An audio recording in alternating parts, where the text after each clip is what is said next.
After an embarrassing defeat on Super Tuesday, Nikki Haley to end presidential campaign.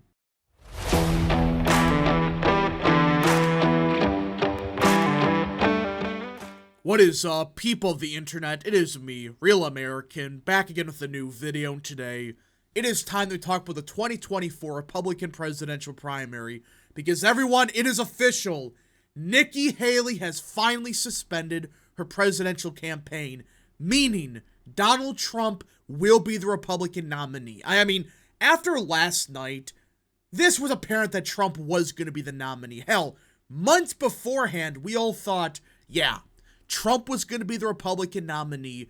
But finally, Nikki Haley realized it's over. I am going to drop out, giving Trump the unofficial nomination.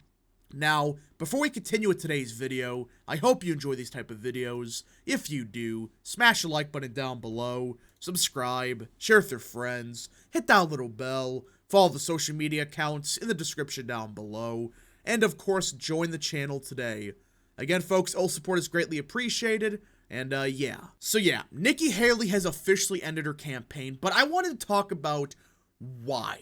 What happened last night that caused this absolute embarrassment? I mean, it was so bad that even Nikki Haley, who I believe has completely lost it, realized, all right, I have no pathway to the nomination. So we're going to delve deep into what happened on Super Tuesday, and you know what? Let us start with the one state she did win. Barely, but she did win the Vermont primary. But, there's a big but to this. She is going to get 9 delegates. Trump is going to more than likely get 8. So even the one state that she won, she is going to net a single delegate over Trump. Her one victory is worthless. Now, everyone knows Vermont is one of the most Democratic states in the country. I mean, Trump lost it by like 40 points. It is super Democrat. On top of that, this is an open primary. Yeah, you heard that right. This is an open primary, meaning Biden voters could vote on the Republican side. Now, since we're on the state of Vermont, I do want to touch upon this scam known as open primaries. I don't care who you are. There is absolutely no reason for it to exist. Is it fair for Democrats to vote in a Republican primary? Or vice versa? No! A primary is meant to pick the nominee for that party. The person that represents the party's values the most. Not, oh, how many Democrats can I turn out to vote for me? Which we know. Plenty of voters in Vermont openly admitted, I'm going to vote for Joe Biden in the 2024 election, even against Nikki Haley. But I'm going to vote for Haley in the primary to screw with Trump. There was like 10 people on the CNN exit poll alone, just interviews, saying the exact same thing. But just look at the turnout. There was 72,000 votes on the Republican side. Remember, this is one of the most Democratic states in the country. Right? Look at the Democrat side. This is pathetic turnout, but 63,000. There were 10,000, or I should say 9,000 more Republican voters in Vermont than on the Democratic side. But just look at a place like Burlington, one of the more Democratic parts of Vermont, which is a huge vote dump for Democrats, all right? So, there was 2,164 total votes.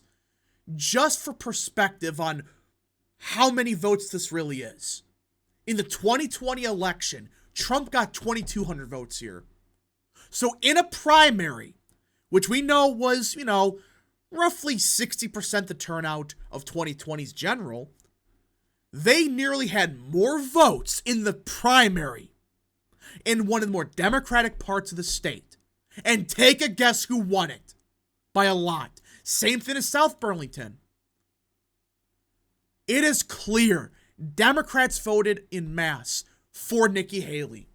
And despite this, she's going to net a single delegate out of Vermont. Her only victory of the night.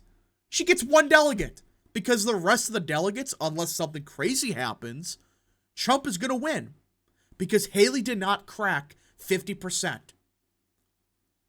This, in my opinion, should tell you everything. Nikki Haley doesn't win Republicans. She has won nothing but Biden voters this entire time. Do you think those voters are going to vote for Trump or Haley? No! They openly admit they're not going to vote for Haley. They're going to vote for Biden no matter who.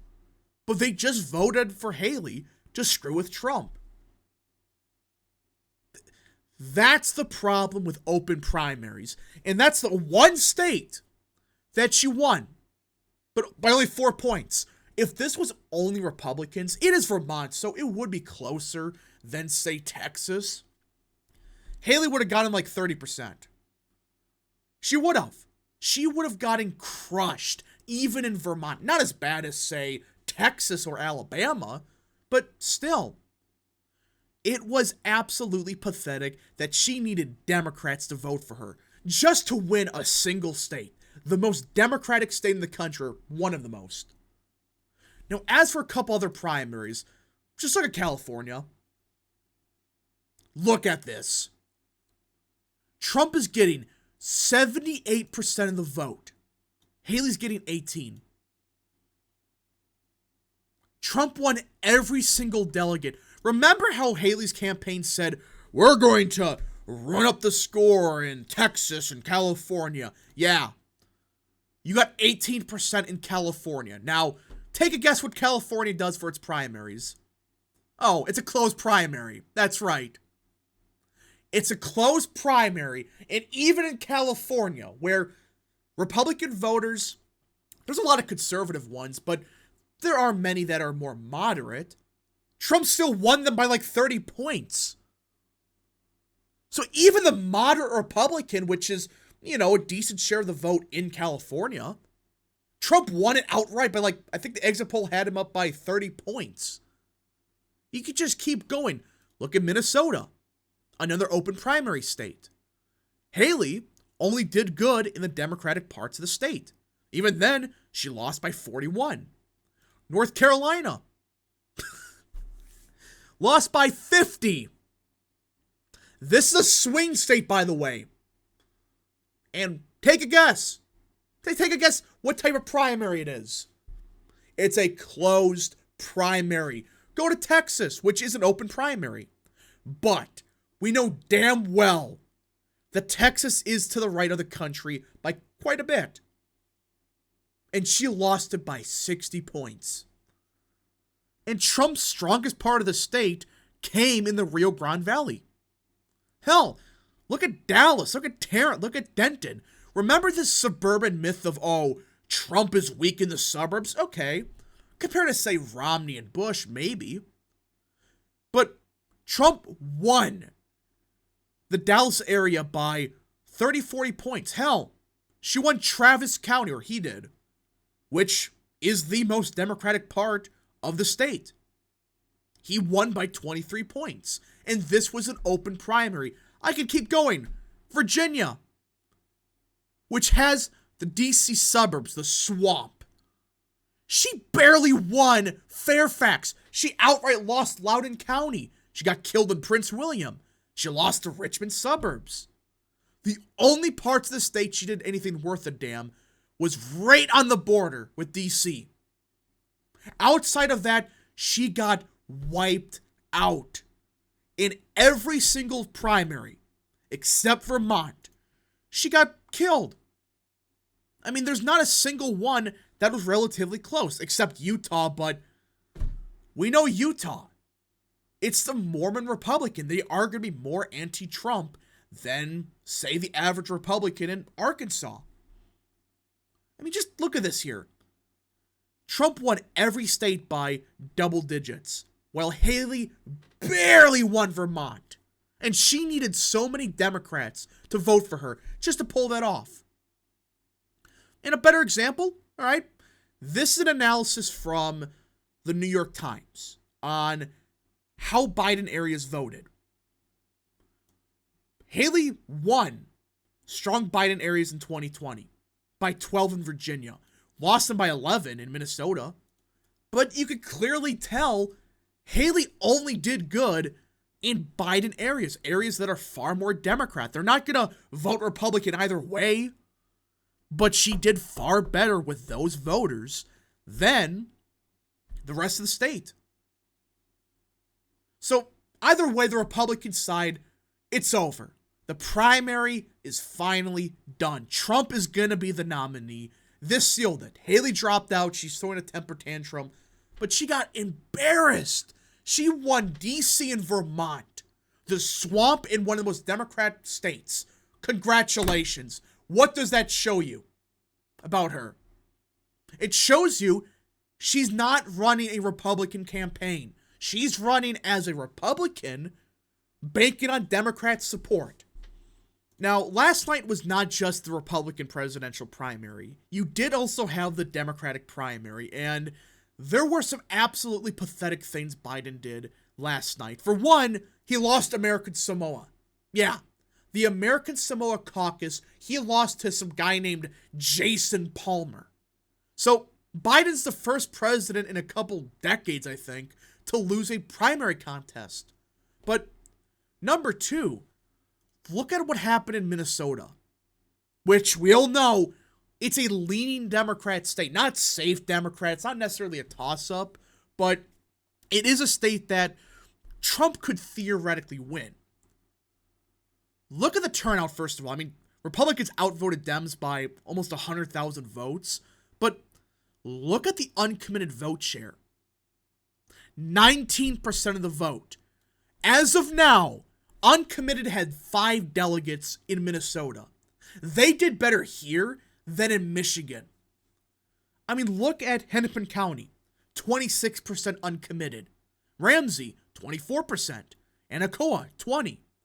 So, they're more than likely going to crack maybe even 10 delegates. This is a major problem for Biden. This is not just, it was a fluke in Michigan. This is happening in Minnesota. Hell, you can look at southern Texas, which I think the New York Times map is broken. Yeah, so I can't really show it, but look at a place like Hidalgo County. Biden got 65% of the vote. Cameron, 66%. He did awful in southern Texas. The map is broken, but the counties we do have, look at this. I mean, this is pathetic turnout. And not just turnout, but his vote share is horrific. While the Rio Grande Valley was Trump's strongest part of the Texas primary. So Biden is struggling in the Rio Grande Valley while Trump is surging in it. There is something happening with this Democratic coalition that not enough people on the Democrat side can accept. I'm not saying that Trump's gonna sweep the Rio Grande Valley or Minnesota flips Republican, but these are signs that are not good for Biden. Anyways, folks, thank you so much for watching. If you guys did enjoy this video, smash the like button down below, subscribe, share with your friends, hit that little bell, follow the social media accounts in the description down below, and of course, join the channel today. Thank you so much, Godspeed to all of you.